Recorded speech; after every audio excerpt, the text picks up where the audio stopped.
Merespon keinginan Budi Ari, Sekretaris Dewan Pembina Partai Gerindra Ahmad Muzani menyebut partainya terbuka menerima kader sesuai persyaratan yang berlaku, yakni minimal berusia 17 tahun dan berkewarganegaraan Indonesia.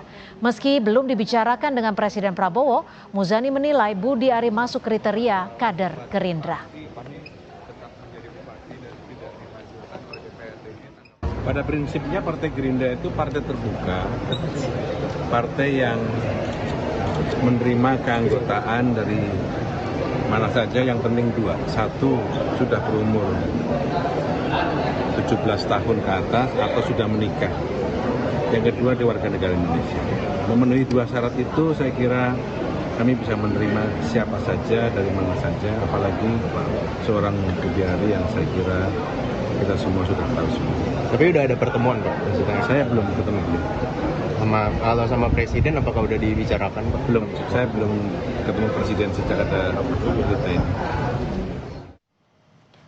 Sebelumnya keinginan Budi Ari masuk Partai Gerindra dinilai politisi PDI Perjuangan Ferdinand Huta Heian karena ingin mencari perlindungan politik dan hukum. Namun Budi Ari membantah keras tudingan tersebut. Ketua Umum Projo ini tegaskan dari persidangan dirinya terbukti tidak ada mens rea saat menjadi Menteri Kominfo saat kasus perlindungan judi online diungkap. Yang pertama-tama, sebelum saya jelaskan semuanya, saya ingin mengklarifikasi dulu itu pernyataan dari politisi baru PDI Perjuangan yang mengatakan bahwa soal judi online dan juga soal perlindungan politik dengan masuk Gerindra. Soal judi online, pengadilan sudah memutuskan, proses hukum sudah berlangsung dan tidak ada keterkaitan dan hubungan mereka semua dengan saya. Bahkan dari pihak aparat hukum sudah menegaskan, satu, tidak ada mens rea dari Budi Ari Setiadi sebagai Menteri Komunikasi dan Informatika ketika itu. Yang kedua, tidak ada perintah baik lisan maupun tertulis. Dan yang ketiga, tidak ada aliran dana. Jadi tolong saudara yang tetap menggoreng-goreng isu judi online ini, secara hukum saya sudah dinyatakan tidak terlibat sama sekali. Kali ini soal harga diri, soal keluarga, karena mengaitkan saya dengan judi online.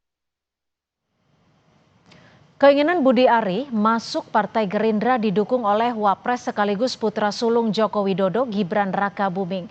Apakah zigzag politik Budi Ari ini arahan dari Solo? Kita bahas bersama mantan Waketum Projo, Freddy Damanik, lalu ada Ketua Great Institute Syaganda Nainggolan, dan juga analis politik Burhanuddin Muhtadi. Selamat petang Mas Burhan, Bang Syaganda. Halo, selamat petang. Selamat petang juga Bang Freddy. Sore. Ya, saya ke Mas Burhan dulu. Mas Burhan, kalau sampai Wapres Gibran ini menilai pilihan Budi Ari adalah pilihan yang tepat, apakah ini bisa dilihat sebagai restu atau sebenarnya memang arahan dari Solo? Karena Budi Ari kan kita tahu memang relawan garis keras Joko Widodo. Mas Burhan. Iya, jadi saya dari awal sebenarnya meragukan analisis yang mengatakan masuknya Budi Ari ke Gerindra bentuk perpecahan politik antara Budi Ari atau Projo dengan Pak Jokowi. Karena menurut saya alasan ini terlalu naif ya. Karena kita tahu kalau kita lihat Mas Budi Ari itu sekujur tubuhnya aromanya Jokowi. Jadi tidak sudah mungkin sangat melekat maksud Anda ya. Tidak mungkin dia pisah jalan dengan Pak Jokowi. Jadi justru dengan masuk ke Gerindra, Budi Ari sedang berusaha memfungsikan diri sebagai penghubung antara Pak Jokowi dengan Pak Prabowo.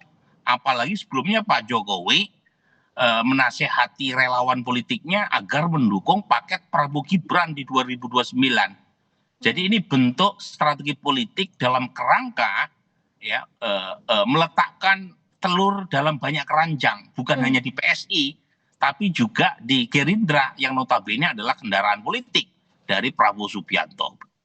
Tapi Mas Burhan, artinya jika memang Budi Ari ini ditempatkan sebagai penghubung seperti Anda katakan tadi, apakah artinya saat ini Pak Jokowi tidak bisa langsung menghubungi Pak Prabowo? Kita tahu kan kedekatannya.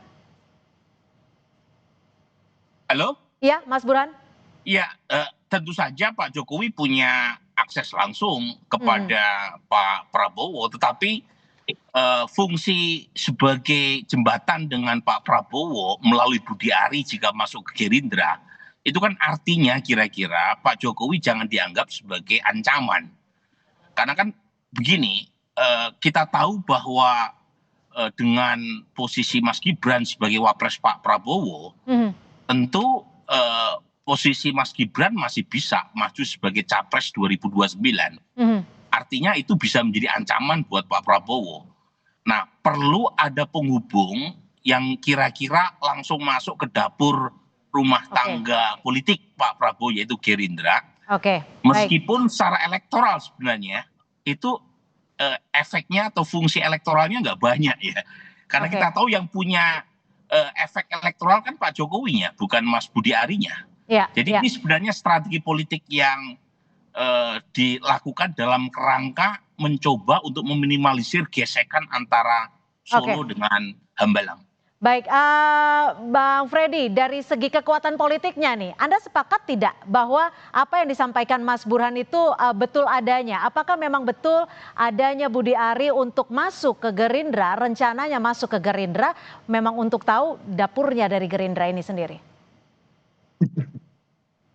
Iya, jadi seolah-olah kalau kesannya masuk itu untuk mengetahui dapurnya, seolah-olah Budi Ari di situ sebagai mata-mata Pak Jokowi kan, sebagai mata-mata Solo. Nggak seperti itu melihatnya, tapi memang sepakat memang ini sebagai jembatan antara Pak Jokowi dengan Presiden Prabowo. Jadi langkah masuknya Budi Ari ini bisa dibaca memang sebagai strategi politik penyatuan, walaupun sudah bersatu ya, tetapi makin menguatkan kembali karena memang sangat sering sekali digesek, diadu domba ya, ini antara kedua tokoh ini.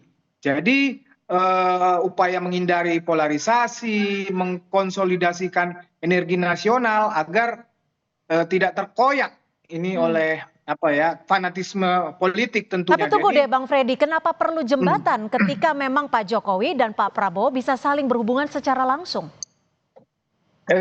gini, Pak Jokowi pernah mengatakan kepada kami bahwa projo itu sebagai simbol ya, simbol relawan, simbol pendukungnya, bahkan publik mengakui itu.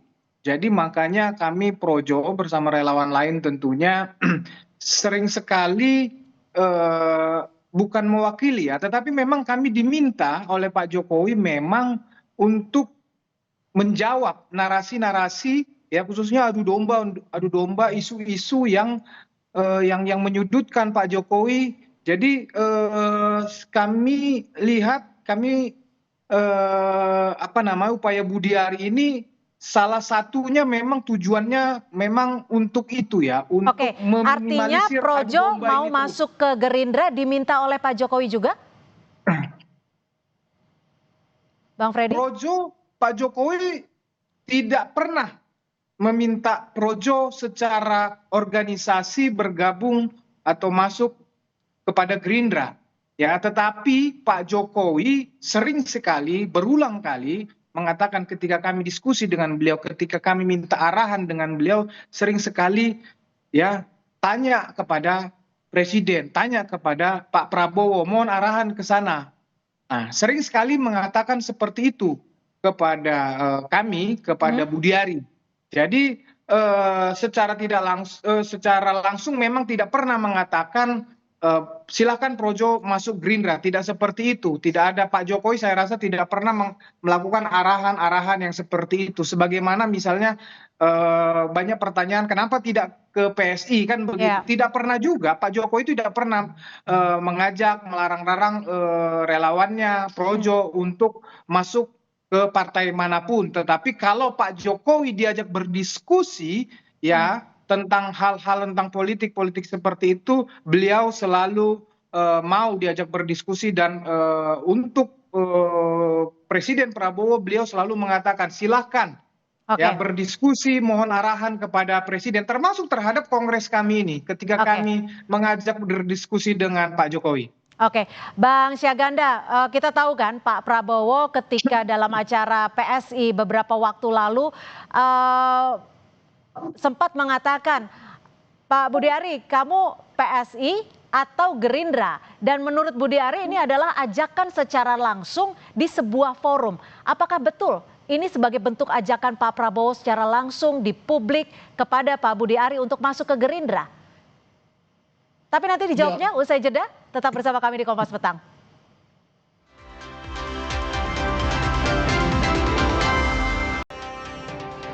Merespon pernyataan dari Presiden Prabowo dalam acara PSI, Pak Budi Ari menyebutkan bahwa mungkin saya satu-satunya orang yang pernah diajak langsung Presiden Prabowo untuk masuk ke Partai Gerindra. Saya ke Bang Syaganda. Bang Syaganda, menurut Anda apakah memang pernyataan Pak Prabowo di PSI itu memang ajakan langsung atau ini adalah ungkapan Budi Ari yang memang bisa dikatakan terlalu percaya diri bahwa ia diajak langsung oleh Pak Prabowo masuk ke Gerindra? Nah, kalau itu kan kita harus melihat reaksi Pak Presiden ya, karena ada klaim itu. Tapi kan acara projo kemarin yang dihadiri oleh Ketua Harian Gerindra, Profesor Sufmi Dasko Ahmad, itu kan menunjukkan bahwa acara itu penting kan, dan niatan Budi Ari di situ penting untuk didiskusikan. Nah, diskusi kita pada hari ini juga kan terkait dengan itu, di mana ketika Wakil Presiden mendorong itu. Jadi memang itu pertanyaan soal Presiden mendukung atau menerima itu mungkin memang kemungkinan besar memang begitu. Oke. Tapi kan itu kan dinyatakan Presiden sebelum Budi Ari dilengsarkan oleh Presiden sendiri dari Menteri Koperasi. Jadi bisa aja orang tidak ikut di kabinet tapi bisa ikut di organisasi partai. Nah, kenapa penting organisasi partai ini? Karena memang pastinya di tahun kedua ya itu semua partai politik kan sudah berkemas-kemas untuk persiapan ke 2029 ya. Kita melihat orang-orang ex PDIP yang udah masuk ke Gerindra itu seperti Marwarar Sirait, Simbolon Effendi, kan ini kan juga Budi Ari dulu kan PDIP juga kan. Jadi bisa jadi mereka itu bisa menjadi kekuatan untuk mencari basis-basis yang dulu terkait dengan PDIP. Makanya kita lihat Ferdinand Huta Hayan yang di PDIP kan merasa terganggu ya, dan dia mengecam sebagai bagian dari mencari perlindungan diri. Jadi artinya Nah, tapi ketika Gerindra membuka diri, membuka hati untuk Budi Ari, ini semata-mata untuk kepentingan dan kebutuhan di 2029 kah? ya pasti kalau partai kan mau ngapain lagi? Ya kan kalau orang kerja-kerja partai itu kan memang harus berjangka panjang lama kan, kalau misalkan dia mau menyusun kekuatan sampai 2029 menjadi misalkan Gerindra menjadi pemenang pemilu ya. Sekarang kan dia nomor 3 ya di bawah PDI dan di bawah PDI dan Golkar. Nah, dia membutuhkan banyak. Jadi sebenarnya yang penting dalam pertemuan yang dihadiri Pak Sufmi Dasko Ahmad itu adalah sebuah pemicu ya, partai-partai sudah mulai menyiapkan diri untuk menata. Nah, apakah kaderisasi di Golkar atau di Gerindra atau partai-partai ini memang membutuhkan orang-orang yang transfer ya, istilahnya itu kalau main bola kayak transfer dari sana kemari. Dulu Marwarar transfer, Simbolon transfer, sekarang muncul lagi Budi Ari ya. Itu bisa aja dia mencari kader-kader yang sudah punya basis ya untuk di ini gitu.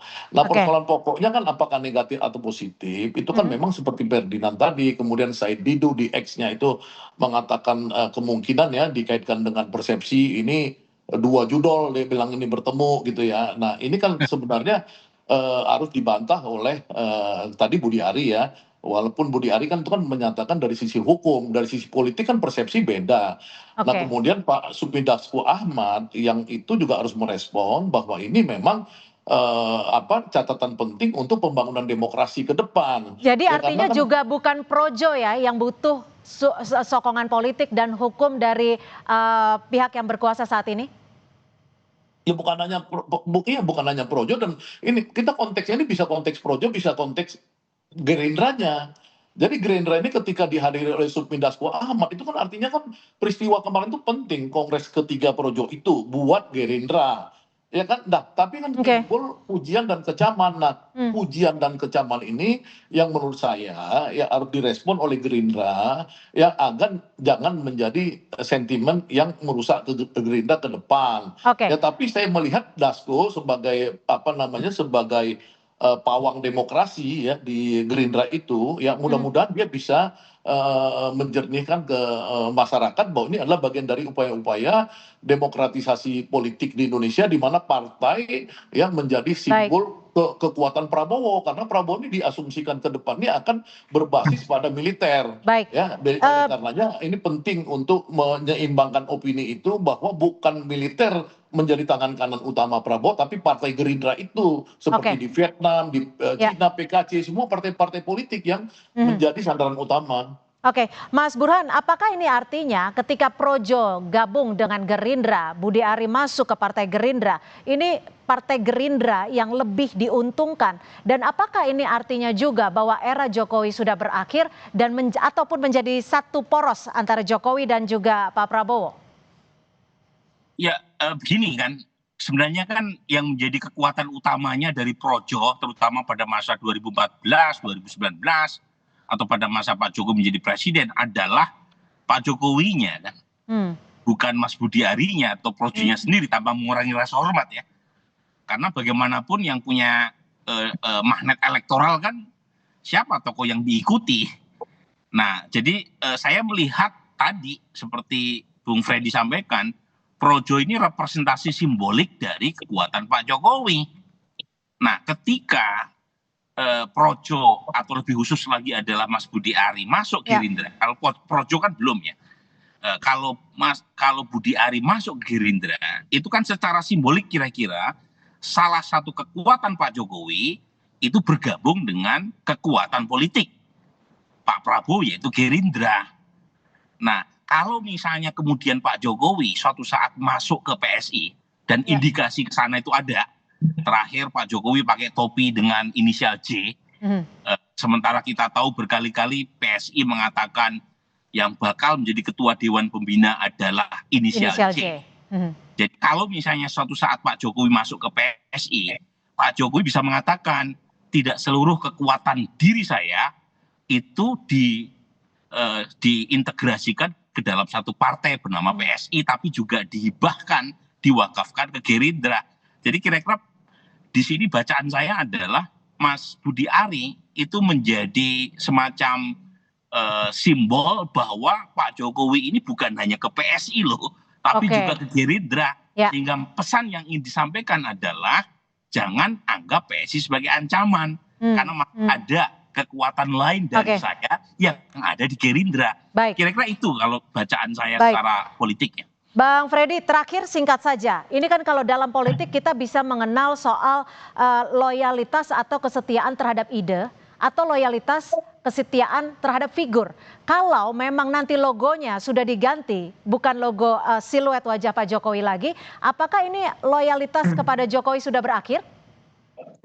Oh, sudah pasti tidak. Projo akan tetap menjaga ruhnya Pak Jokowi di Projo itu sendiri ya. Nilai Pak Jokowi itulah kami tidak mau ya masyarakat ya, kami tidak mau politik itu melihat Projo ini hanya sebatas figur dari lo itu. Kami mau melihat masyarakat lihat bahwa nilai-nilai Pak Jokowi yang di situ, bahwa dia dekat dengan rakyat, cinta rakyat, apa namanya, kemudian kerja nyata, kerja keras. Nah, itu yang kami akan lo itu tidak dalam figur lagi. Itulah yang akan kami bawa terus ke medan perjuangan berikutnya termasuk mungkin di Gerindra ya, mungkin di gerbong yang akan bawanya, dan kami juga sebagai kader-kader Projo tentunya. Jadi bukan berarti meninggal Pak Jokowi, bukan begitu melihatnya. Oke, saya ke Bang Syahganda terakhir singkat saja. Dengan masuknya Projo ke Gerindra,